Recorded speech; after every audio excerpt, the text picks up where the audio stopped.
ధనము కాదు, ప్రభు అయిన దేవుడు మాత్రమే మన యజమాని.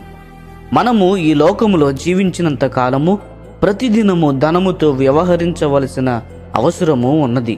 ప్రభు అయిన యేసు యొక్క శిష్యులుగా మనము ఉన్నట్లయితే, జాగ్రత్తగా లేకుండా ఉన్నట్లయితే, దేవుణ్ణి ప్రేమించిన విధముగానే లోకమును కూడా ప్రేమించే ప్రమాదములో మనము చిక్కుకొనగలము.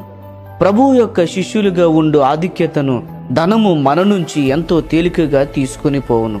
కాబట్టి మనము ఏ విధముగా అయితే సాతాను పట్ల మంచి వైఖరి కలిగి ఉండమో, అదే విధముగా మనము ధనము పట్ల కూడా మంచి వైఖరి ఎన్నడూ కలిగి ఉండకూడదు. మనము ప్రభువు అయిన యేసు యొక్క శిష్యులుగా ఉండవచ్చు, లేక ఈ భూ సంబంధమైన వస్తువుల యొక్క శిష్యులుగా ఉండవచ్చును. అవును, మనము ఈ రెండింటికి శిష్యులముగా ఎన్నడూ ఉండలేము. మన యొక్క గురి దేవుని సంతోషపరచునదిగా ఉండవలెను, లేక మన గురి ధనమును సంతోషపెట్టునదిగా ఉండవలెనా? కేవలము అది మాత్రమే కాదు. ఎందుకనగా ఇవి రెండూ కూడా ఒక అయస్కాంతము ఏ విధముగా అయితే ఉత్తర ధ్రువము మరియు దక్షిణ ధ్రువము ఉండునో, అదే విధముగా ఇవి రెండూ కూడా వ్యతిరేక ధ్రువాలు.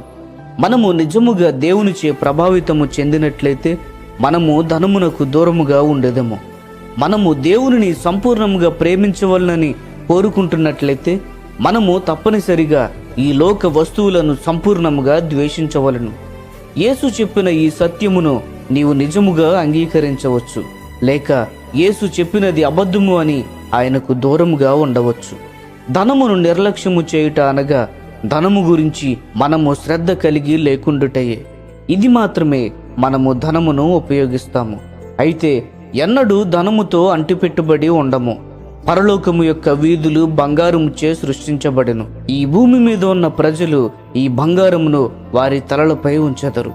అయితే పరలోకములో అదే బంగారము మన పాదముల క్రింద ఉంచబడెను.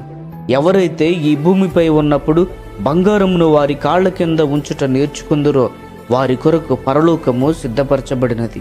ప్రియ స్నేహితులారా, ఈ సందేశములు మీకు ఆశీర్వాదకరముగా ఉన్నట్లయితే లైక్ చేయండి, సబ్స్క్రైబ్ చేయండి, అనేకులకు షేర్ చేయండి.